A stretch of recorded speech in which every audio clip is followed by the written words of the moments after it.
If one of your passwords leaked tomorrow, how many of your accounts would be at risk? If the answer is more than one, you really need to keep watching. Welcome to Rise and Shine, your daily business tech boost with me, Charly Leetham.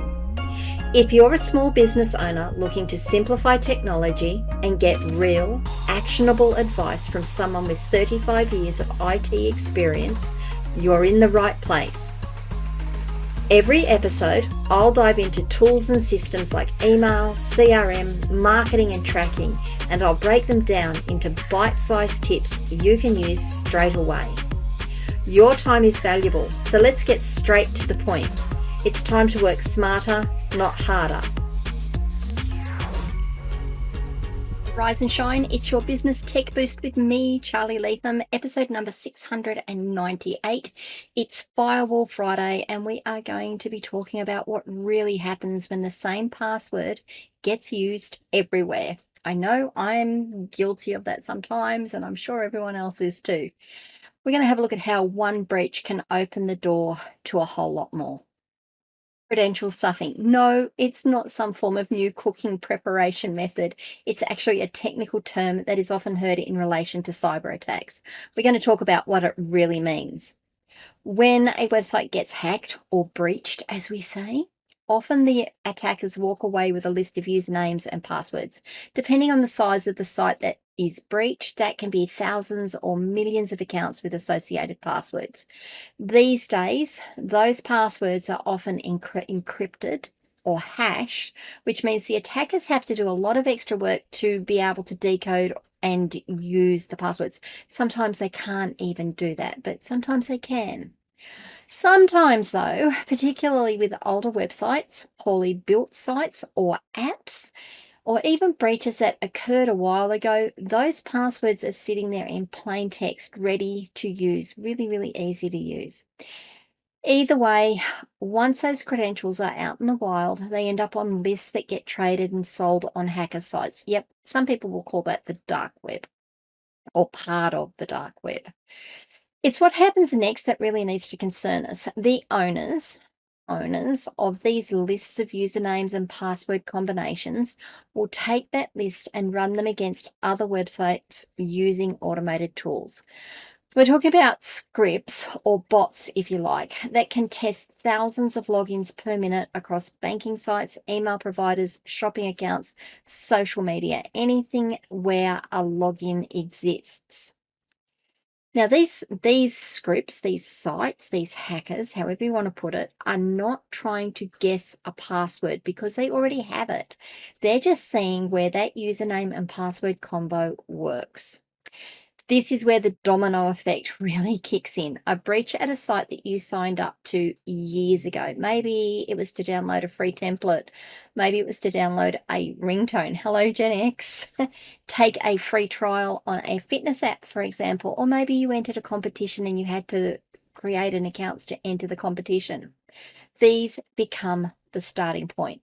If the same password and username was used on that account, or an email address and password was used on that service, and you've used it on another service, your account may well be compromised. Let me see if I can say that one again because I think I muffed it.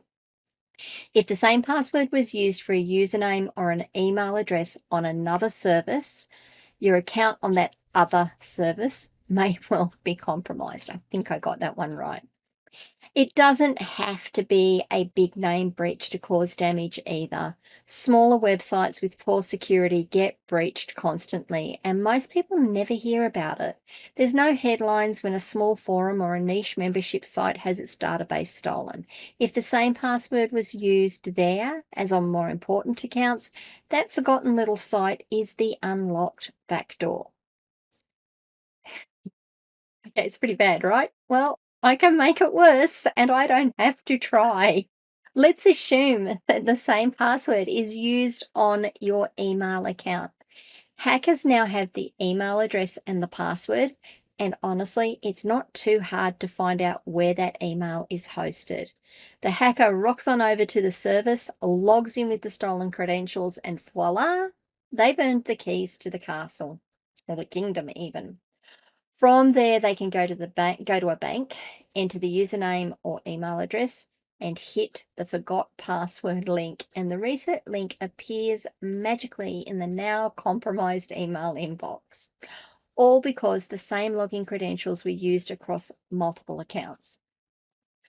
Before you say, I'm not important enough or I'm not big enough to hack, I want you to consider this. This isn't targeted and nobody is deciding to go after a specific person. It's entirely automated and bots don't care who someone is or how much money is in their account. They care that a set of credentials works somewhere valuable, and if a username and password combination unlocks a PayPal account, a business email, or an online banking login, that's a win for the attacker, regardless of who owns it. Okay, so understanding credential stuffing is one thing, but how do you actually find out if your details have already been caught up in a breach? The good news is there's a free tool that makes this really easy to check. And even better, it was built by one of our own Aussies. Have I Been Pwned? And yes, Pwned. It's spelt Pwned, pwned. It's old internet slang for being owned or beaten. That is a free website built by a guy called Troy Hunt, an Australian cybersecurity expert based on the Gold Coast. What Troy did was to take a massive list of breached credentials that were already floating around in the internet, and he built a searchable database out of them. The idea is really simple. Go over there, enter your email address, and the site will come back and tell you known breaches where your details have appeared. So let me try that one again. The idea is simple. Just go across there and enter your email address. The site will come back and tell you whether your email address exists on that list, whether that email address or whether your username exists in known breaches. When the results come back, and for most people they're going to, each breach is listed with a summary of what happened and what data was exposed. It might be just an email address and a username. It could include passwords, phone numbers, IP addresses, physical addresses, or even security questions and answers that were put onto those sites. The important thing is to actually read what was exposed in each breach, because that tells you what action to take. If a password was included in the breach data, that password needs to be considered compromised everywhere it was ever used, not just on the site where that was breached. Now, one of the really useful features for the site is the notification service. Once an email address has been checked, it's possible to subscribe to alerts for that address. That means if it shows up in a future breach, an email notification gets sent automatically instead of us finding out months or years after the fact. Given that new breaches are being added to the database regularly, this is worth setting up and forgetting about. Yes, this is one you can actually set and forget. It does the watching for you. Troy also built a password checking tool into the site. It's possible to type in a password and check whether it has appeared in any known breach data. Okay, so I actually panicked when I read that one and I had to go and look it up. So before anyone panics about typing their password into a website, the way it works is really, really clever. The full password is never sent to the server. When you enter your password, that's done on your local machine. When you hit the check button or this, whatever it is, the submit button, the checker actually hashes your password locally in your browser and turns it into a really long string of characters. But only the first 5 characters of that long string of characters get sent back to the server.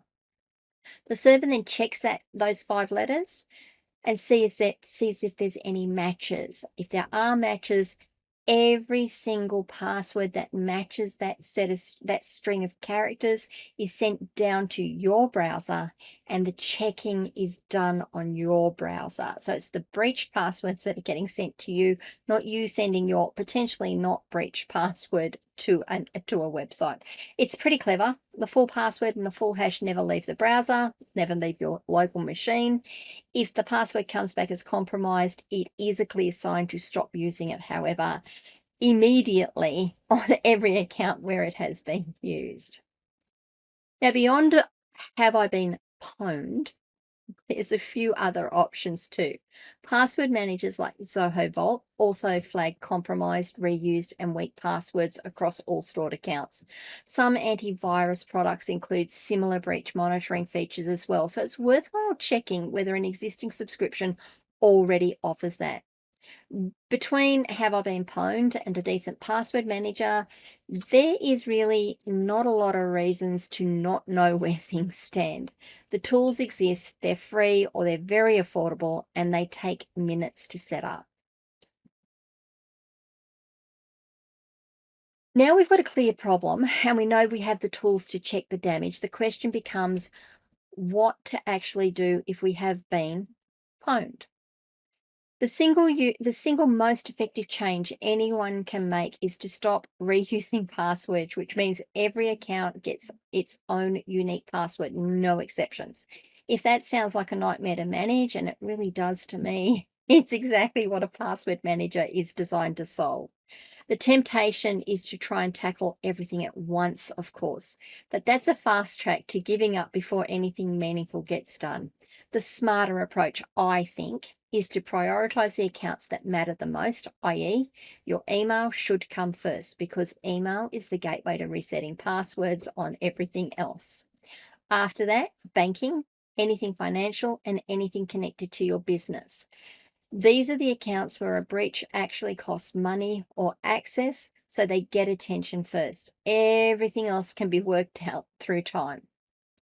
A password manager takes the pain out of this entirely. Instead of trying to remember dozens of unique passwords or falling back into the trap of using variations of the same base password, a password manager generates strong random passwords and stores them securely. Oh, look, I personally like Zoho Vault. It's a solid option and it is one that I recommend regularly. But do your research and choose one that suits you. The password goes into your vault, the vault remembers it, and the only password that needs to be memorized is the master password for your vault itself. Once that workflow is in place, there's no reason to ever reuse a password again. Even with unique passwords on every account, there's another layer of protection that should be turned on wherever it's available, and that's multi-factor authentication. Multi-factor means that even if a password gets compromised, the attacker still can't get in without that second verification step. Whether that's a code sent to a phone, a prompt in an authenticator app, or a physical security key, it turns a stolen password from an open door into a locked one. The last piece is treating this as ongoing maintenance rather than a one-off cleanup job. Go back to Have I Been Pwned? Sorry, I love that word. Periodically and check again. Review the password health report in a password manager and deal with anything flagged as weak or reused. New breaches happen all the time, and credentials that were safe 6 months ago may not be today. This isn't something that gets fixed once and forgotten about. It's the same as keeping software updated or running backups. It needs to be part of your security routine. Alrighty, guys, what do you think? Like I said, you can make it worse if you want. Reusing passwords is something that we really need to consider. And I want to know, have I raised more questions here than I've answered? I certainly hope so, because that is how we learn and grow. What is your current password strategy? I don't really want to know what your current password strategy, but I want you to think about what your current password strategy. Have you renewed? Have you reviewed it? Have you changed it? What are you going to do as a result of this episode? Are you going to go and check your passwords? Are you going to go and change them? Are you going to go and get yourself a password manager? I would love to know what worked for you, what didn't work, whatever it is. Please leave comments wherever you're watching or listening to this video. This episode even. If this episode was useful, I'd also love a like. Maybe you could share this with a friend as well. If you haven't already subscribed to the channel, please hit the subscribe button now and ring the bell so you find out when I drop more content. And if you need help with any of this sort of stuff, that's what I'm here to do. If you haven't already booked your free 30-minute breakthrough session, you can do that by visiting my website, askcharlyleetham.com, and clicking the button in the top right-hand corner. to make your booking. If you've already used your free session and you still need more help, I am available to hire, so please reach out and we can work that out. That's it for today. Be safe, be secure. I'm going to see you guys on Monday, where we're looking at Mindset Monday. Bye, guys.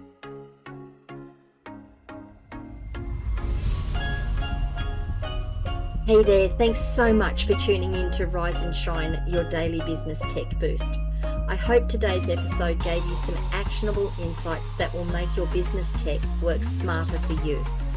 If you found value, be sure to subscribe, leave a review, and share it with other small business owners who could use a daily boost. For more tips, tools, and resources, visit www.askcharlyleetham.com. Until next time, keep rising, keep shining, and let's make tech simple together.